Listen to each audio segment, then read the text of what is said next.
Antara pelabur ekonomi dan pelacur politik. Malaysia berisiko ketinggalan dalam persaingan serantau untuk mendapat pelaburan asing kerana isu-isu dasar dan struktur yang telah lama wujud ketika ia berada dalam jarak yang hampir mencapai taraf negara berpendapatan tinggi, kata Bank Dunia.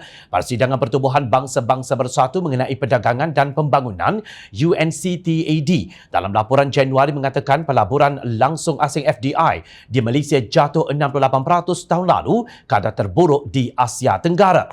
Aliran masuk asing tetap lemah kerana Malaysia ketinggalan dalam reformasi dasar yang mendorong ledakan tahun 1970-an hingga 1990-an, kata Richard Rickard, pakar ekonomi bank tersebut untuk Malaysia.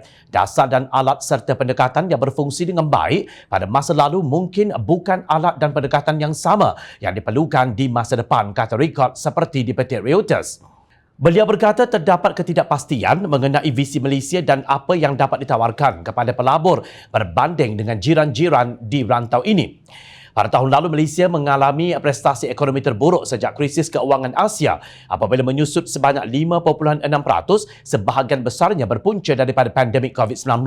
Dalam laporannya, Aiming High, Navigating the Next Stage of Malaysia's Development, Bank Dunia mengharapkan Malaysia mencapai status negara maju dan berpendapatan tinggi di antara tahun 2024 dan 2028. Bagaimanapun, kata Richard Rickard, kelajuan melepaskan diri negara ini dari status berpendapatan sederhana lebih perlahan berbanding negara lain yang mencapai status berpendapatan tinggi, sebahagiannya disebabkan oleh banyak faktor dalam kawalan pembuat dasar.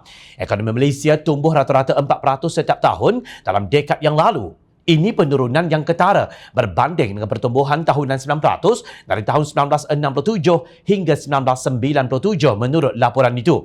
Menurut Richard Rickard, Malaysia memerlukan pelaburan asing berkualiti tinggi untuk meningkatkan pertumbuhan, tetapi itu memerlukan pembaharuan yang menyeluruh dari sistem pendidikan dan penyertaan tenaga kerja hingga kerangka promosi pelaburan. Reuters memetik pengurus Bank Dunia untuk Malaysia, Firas Rad, sebagai berkata pembaharuan akan menghidupkan semula kepercayaan pelaburan Malaysia dan meningkatkan pertumbuhan. Sementara negara-negara lain berlari dengan laju ke status negara berpendapatan tinggi dan maju, Malaysia hanya berjoging dengan perlahan sahaja, kata Firas seperti dipetik. Apa maknanya jika diterjemahkan dalam bahasa mudah agar Makcik Kia dan Pak Dola boleh faham?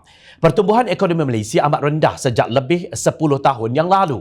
Siapa yang mentadbir Malaysia ketika itu? Bukankah UMNO, Barisan Nasional, yang kemudiannya terpalit dengan skandal berbilion ringgit One Malaysia Development Berhad, 1MDB, yang merentasi pelbagai benua? Hakikatnya rakyat Malaysia kini perlu menanggung hutang 1MDB sebanyak 50.4 bilion ringgit sehingga tahun 2038.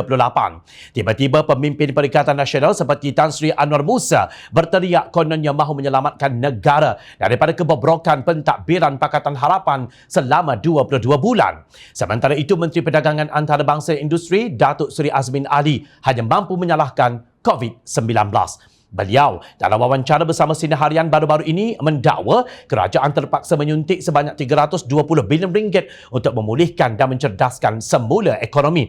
Bukan sahaja untuk membantu industri dan syarikat yang besar, tetapi juga peniaga-peniaga kecil termasuk Makcik Kia bagi melindungi pekerjaan dan menjamin pendapatan mereka, ujarnya. Azmin berkata setelah setahun Malaysia melalui pandemik COVID-19, hari ini hampir kesemua sektor ekonomi telah pun dibuka.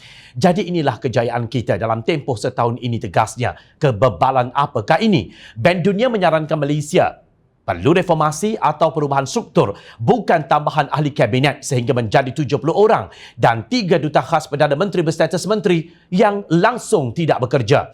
Bank Dunia juga mendapati antara faktor yang menyebabkan negara ketinggalan berbanding dengan jiran-jiran serantau adalah faktor dalam kawalan pembuat dasar, iaitu ahli kabinet. Ternyata kabinet XXXL Tan Sri Muhyiddin Yassin ini gagal. Apakah jalan keluar secara terhormat yang wajar dilakukan oleh Muhyiddin dan seluruh ahli kabinetnya dalam situasi begini? Kita mahu pelabur ekonomi, bukan pelacur politik. Pelabur ekonomi akan menyelamatkan negara, manakala pelacur politik boleh selamatkan siapa? Tiba-tiba Pakatan Harapan pula yang disalahkan.